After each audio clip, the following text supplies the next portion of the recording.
सुबह 4 बजे से लेकर 7 बजे तक पीपल के वृक्ष में भगवान ब्रह्मा का वासा होता है। 7 बजे से लेकर पीपल के वृक्ष में 10 बजे तक भगवान विष्णु का वासा होता है। 10 बजे से लेकर 11:30 बजे तक पीपल के वृक्ष में पितरों का वास प्रारंभ होता है। 11:30 के बाद में पीपल के वृक्ष में आहूतों का वासा होता है। आहूत जानते हो, जो बच्चे गर्भ में शांत हो जाते हैं, 6 महीने के बाद शांत हो जाते हैं और कुंवारी अवस्था में मर जाते हैं, उनको आहूत कहा जाता है। फिर पीपल के वृक्ष में वासुकों का वासा चालू हो जाता है। ये अग्नि पुराण का संवाद है। वासुकों का वासा के बाद में शाम को 4 बजे से 7 बजे तक पीपल के वृक्ष में भगवान शंकर का वासा चालू हो जाता है। 7 बजे के बाद में पीपल के वृक्ष में रात्रि को 8 बजे से 9:30 बजे तक पीपल के वृक्ष में कुबेर का वासा होता है। इसलिए दीप को 9 बजे जो पीपल के पेड़ के नीचे घी का और एक तेल का दिया लगा देता है, उसके यहाँ कभी संपदा की कमी नहीं होती। आज शनिवार का दिन है, जिस दिन हिंदू धर्म में ये दिन पीपल के वृक्ष के लिए पूजनीय होगा। जो भी शनिवार के दिन पीपल के वृक्ष की पूजन करेगा, दूध चढ़ाएगा या मिष्ठान का भोग लगाएगा, लक्ष्मी और नारायण उसके घर में प्रवेश कर जाएगा। लक्ष्मी जी बोली, नारायण आपने तो एक दिन का वार लिख दिया। शंकर जी ने 7 वार बनाए हैं, रविवार, सोमवार, मंगल, बुध, गुरु, शुक्र और शनि।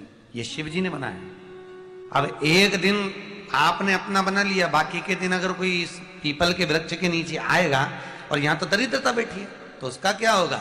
भगवान नारायण बोले, सुन दरिद्रता, तेरे से एक विनती है, अगर कोई भी मनुष्य इस पीपल के पेड़ के नीचे अगर 7 दिन में आता है और उसके हाथ में अगर कोई सामग्री होती है तो तू उसके घर में प्रवेश नहीं करेगी। नियम है पीपल के वृक्ष का, या तो पानी का लोटा लेकर जाओ, कुंकू का चोपड़ा लेकर जाओ, शक्कर लेकर जाओ, या पेड़ के नीचे चींटी को डालने के लिए आटा ले जाओ, पर खाली हाथ पीपल के वृक्ष के नीचे कभी मत जाओ। खाली हाथ जाओगे तो दरिद्रता तुम्हारे घर में प्रवेश करेगी। दरिद्रता उठकर खड़ी होकर बोली, नारायण तुमने अपनी मनमानी करी है, एक दिन मुझे भी मेरा चाहिए। भगवान ने कहा, बोल कौन सा दिन चाहिए? दरिद्रता कहती है, रविवार के दिन इस पीपल के वृक्ष के नीचे मैं दिन भर नृत्य करूं, इसमें रहूं, और जो यहां आए रविवार को मैं उसके घर में प्रवेश करूं। भगवान ने कहा, ठीक है। दरिद्रता, रविवार का दिन एक ऐसा दिन रहेगा जिस दिन तू इस पीपल के वृक्ष के नीचे नृत्य करेगी और जो आएगा इस पीपल के वृक्ष के नीचे तो उसके साथ प्रवेश करेगी। मैंने तुझे वर दिया। इसलिए हमारे यहाँ केवल पीपल का वृक्ष अगर दीवार में भी लग जाता है ना, किसी की फैक्ट्री की दीवार में, किसी के घर की दीवार में पीपल का वृक्ष अगर लग जाता है, पीपल का पौधा लग जाता है, उसको कितना भी तोड़ लो वो वापस लग जाएगा। फिर तोड़ोगे फिर लग जाएगा।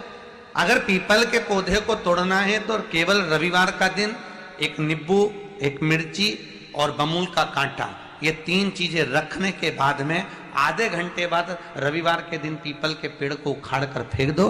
दूसरी बार कभी पीपल दीवार में लगता ही नहीं, कभी नहीं लग सकता। और अगर पीपल के वृक्ष को कहीं लगाया जाता है तो सोमवार के दिन या मंगलवार के दिन, बुधवार के दिन, इन दिनों में लगा सकते पीपल के वृक्ष कहीं लगाना। शनिवार का दिन एक ऐसा दिन होता है जिस दिन पीपल के वृक्ष को कहीं जाकर लगाया नहीं जाता, क्योंकि शनिवार के दिन पीपल के वृक्ष के नीचे लक्ष्मी रहती है। हम अपने हाथों से अगर पीपल का वृक्ष किसी दूसरी जगह पर शनिवार को रोपित करते हैं तो हमारे घर की लक्ष्मी अपने घर से छिन्न होकर चली जाती है। इसलिए शनिवार के दिन पीपल लगाया नहीं जाता, किसी के घर जाकर उसको वापस पलटा नहीं जाता। लग गया उसको। प्रभु मेरी धर्म पत्नी को कहाँ रखूं आप बताओ? वो तो जहां यज्ञ होता है, अनुष्ठान होता है, दान होता है, पुण्य होता है, सत्कर्म होता है, वहां जाने को तैयार नहीं। अब करूं क्या? भगवान ने बोला, एक काम करो।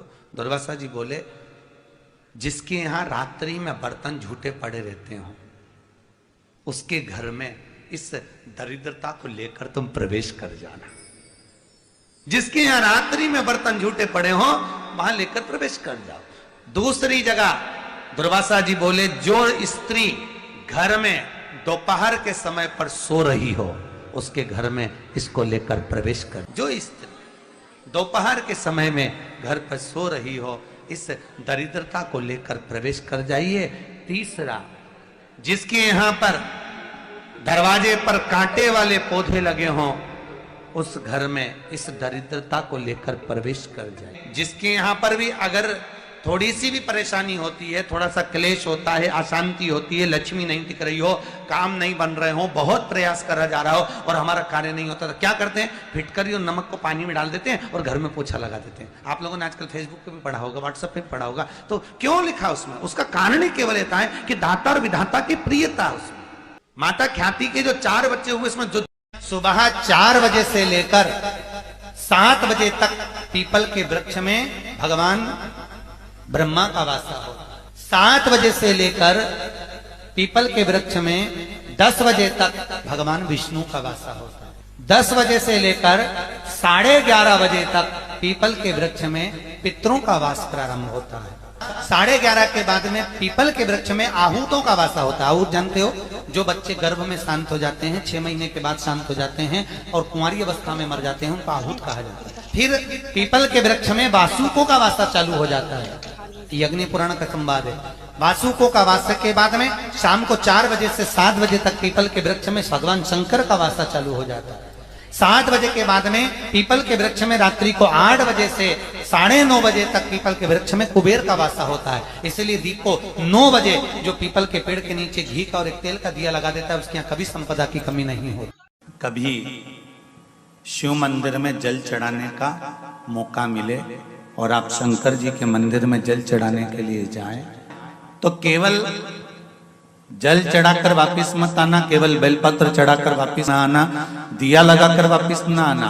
आते आते बाबा भोलेनाथ जी से ये भी पूछ कर आना, बाबा आप मंदिर में बैठे रहते हो, बहुत दिन हो गए आपको बैठे बैठे, चलो आज मैं आपको मेरे साथ लेकर चलती हूँ और मेरे घर तक लेकर चलती हूँ।